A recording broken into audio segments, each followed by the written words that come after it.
انہی وجوہات کی بنا پر ٹیپو سلطان نے ہندوستان کے دوسرے نوابوں اور حکمرانوں کی طرح انگریز کی چاپلوسی نہیں کی۔ وہ جان تو دے سکتا تھا مگر کسی غیر کے آگے سر نہیں جھکا سکتا تھا۔ ٹیپو کو مختلف محاذوں پر بیک وقت لڑنا پڑا، ایک طرف انگریز اور مرہٹے جبکہ دوسری طرف جاٹ اور گورکھے تھے، لیکن اس کے باوجود سلطان ٹیپو نے ہر محاذ پر انہیں شکست فاش دی۔ وہ اکثر کہتا تھا کہ انگریز ایک مکار قوم ہے جو میدان جنگ میں سازشی قلعے تعمیر کر کے عیاری اور مکاری کے ہتھیاروں سے لڑتی ہے۔ انگریز جان چکا تھا اور حالات کو پہچان کر اس نے اندازہ لگایا تھا کہ ٹیپو سلطان کی موجودگی میں وہ ہندوستان میں کبھی بھی اپنے پاؤں جما نہیں سکے گا، کیونکہ ہندوستان میں صرف ایک ہی دلیر شخص رہ گیا تھا جو ہندوستان کو انگریزوں سے خالی کروا سکتا تھا، کیونکہ وہ جنگ کو جہاد کا درجہ دیتا تھا۔ جمعہ کے دن مساجد میں خطاب میں جہاد کی تعلیمات پر روشنی ڈالی جاتی تھی۔ وہ کہتا تھا کہ مجاہد موت سے نہیں ڈرتے اور موت یقینی ہے، زندگی کی منزل موت ہے، اسے فحش کاموں سے نفرت تھی۔ وہ اپنا جسم مکمل طور پر ڈھانپ کر رکھتا تھا۔ اس کا حکم تھا کہ کوئی عورت بے پردہ باہر نہیں نکلے گی۔ اس نے اپنے عہد میں ہندو عورتوں کی فروخت کو بھی ممنوع قرار دیا۔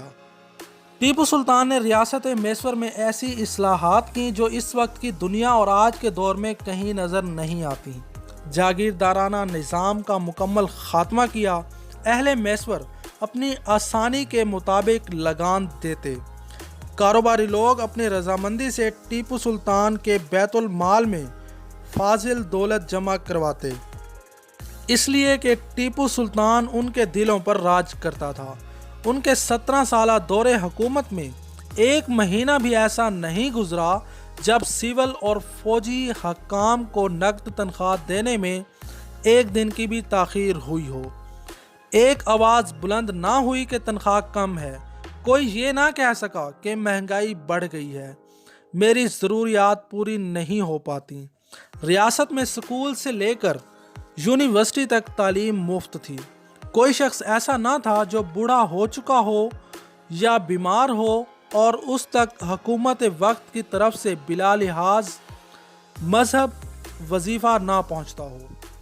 ٹیپو سلطان نے سرنگا پٹم میں ایک بہترین کاری کشی سے مسجد تعمیر کروائی جس کا نام مسجد اعلیٰ رکھا گیا۔ مسجد کے افتتاح کے موقع پر سلطان نے کہا کہ اس مسجد کا افتتاح ایسا شخص کرے گا جس نے زندگی بھر کبھی کوئی نماز قضا نہ کی ہو، لیکن اس شرط کی وجہ سے کوئی شخص بھی افتتاح کے لیے نہ اٹھا۔ بالآخر سلطان خود اٹھا اور کہا کہ اللہ کا شکر ہے میں صاحب ترتیب ہوں۔ اس کے بعد سلطان نے مسجد اعلیٰ کا افتتاح کیا اور نماز کی امامت بھی خود کروائی۔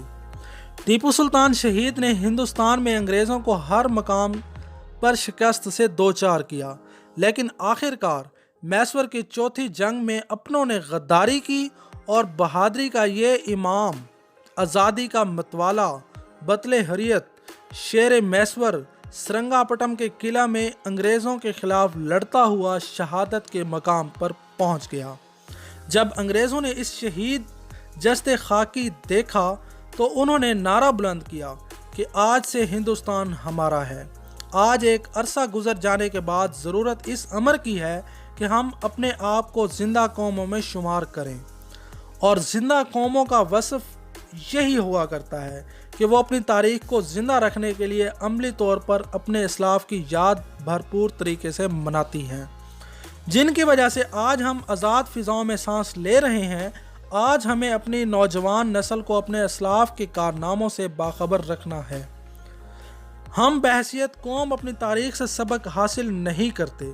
مئی کا مہینہ آتا ہے اور گزر جاتا ہے، لیکن سلطان شہید کے حوالے سے نہ کوئی سیمینار ہوتا ہے، نہ کوئی مذاکرہ، کوئی تصویری نمائش، نہ تقریری اور تحریری مقابلہ۔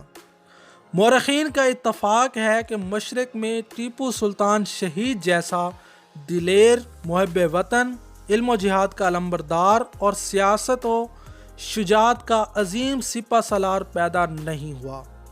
اس جیسے بیدار مغز، معاملہ فہم، نیک دل، عوام دوست اور مرد میدان حکمران کے ساتھ دنیا پرست امراء اور ضمیر فروش وزراء غداری نہ کرتے تو آج ہندوستان کی تاریخ بہت مختلف ہوتی۔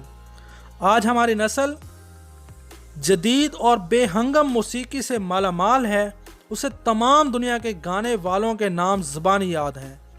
ایسی ہی معلومات کا خزانہ انہوں نے اپنے دماغ میں محفوظ کر رکھا ہے، لیکن اپنی قومی تاریخ کے بارے میں بالکل نابلد ہیں۔ اس سلسلے میں قصور ان نوجوانوں کا نہیں ہے بلکہ ہمارے نصاب تعلیم اور میڈیا کا ہے۔ بالخصوص الیکٹرانک میڈیا اس سلسلے میں اپنی خدمات پیش کرنے سے بالکل قاصر ہے۔ وہ کبھی بھی اس نہج پر نہیں سوچتا کہ ہم نے اپنی نوجوان نسل کو کیا دینا ہے سوائے کھیل کود اور بے ہنگم موسیقی کے۔ آج بھی اس پروگرام کی کوریج بہت زیادہ کی جاتی ہے جس میں ملک کے فنکار شریک ہوتے ہیں یا حکمران طبقے کی شخصیات، لیکن قومی ہیروز کے بارے میں ہمارا میڈیا بالکل معمولی سی خبر لگا کر بری ذمہ ہو جاتا ہے۔ ٹیپو سلطان شہید نے اس وقت علم جہاد بلند کیا تھا جب غیر مسلموں کی وجہ سے تشخص بری طرح مجروح ہو رہا تھا۔ وہ چاہتے تو دوسرے مفاد پرست حکمرانوں کی طرح غیر مسلم کی جھولی میں جا گرتے، وقتی عیش و آرام انہیں ضرور حاصل ہوتا، لیکن آج تاریخ انہیں شیر میسور کے نام سے یاد نہ کرتی۔ لیکن انہوں نے عارضی زندگی کی بجائے ہمیشہ رہنے والی زندگی کو ترجیح دیا اور اپنے لہو سے مسلمانوں کے لیے نئی تاریخ رقم کی۔ آج اگر ہم دیکھیں تو مسلمانوں کی ایک بار پھر اپنے تشخص کا خطرہ محسوس ہو رہا ہے۔ ضرورت اس امر کی ہے کہ نوجوان نسل کو مسلمانوں کی تاریخ سے بالعموم اور برِ صغیر کے مسلمان ہیروز سے بالخصوص آگاہ کرنا چاہیے۔ اسی طریقے سے وہ اپنے فرائض منصبی سے سرخرو ہو سکتے ہیں۔ آج عالم اسلام پر ایک سکتے کی کیفیت طاری ہے۔ مسلمانوں کی مسلسل کردار کشی کی جا رہی ہے۔ بیان بازی کے علاوہ عملی طور پر ہنود و یہود کے خلاف کچھ نہیں کیا جا رہا۔ ہزاروں کی تعداد میں مسلمانوں کو بے دردی سے شہید کیا جا رہا ہے، ان کی نسل کشی کی جا رہی ہے۔ مسلمانوں کی بدقسمتی ہے کہ کوئی بھی آزادی کی تحریکوں کا ساتھ نہیں دیتا، بلکہ الٹا ان مسلمانوں کو جو اپنے حقوق کے لیے اپنی جانیں قربان کرنے سے بھی دریغ نہیں کرتے دہشت گرد کہا جاتا ہے۔ انگریزوں کے خلاف ٹیپو سلطان اور ان کے ساتھیوں کی تحریک اور جہاد ایک مکمل تاریخ کا احاطہ کرتی نظر آتی ہے۔ اگر دورس نظروں سے دیکھا جائے تو مسلمانوں کے موجودہ حالات سے بہت مناسبت نظر آتی ہے۔ ہمیں سبق حاصل کرنا چاہیے کہ غیر مسلم اقوام کی سازشوں سے کس طرح نمٹ سکتے ہیں اور اس سلسلے میں اپنا کردار کیا ہونا چاہیے۔ ٹیپو سلطان شہید کی شہادت ہمیں آج کے دور میں ایک بار پھر غیر مسلموں سے نبرد آزما ہونے کے لیے جہاد کا درس دیتی نظر آتی ہے۔ علامہ اقبال فرماتے ہیں، میرے خاک و خون سے تو نے یہ جہاں کیا ہے پیدا، میرے خاک و خون سے تو نے یہ جہاں کیا ہے پیدا، صلہ شہید کیا ہے تب و تاب جاودانہ۔ امید کرتا ہوں آپ کو یہ ویڈیو بہت اچھی لگی ہوگی۔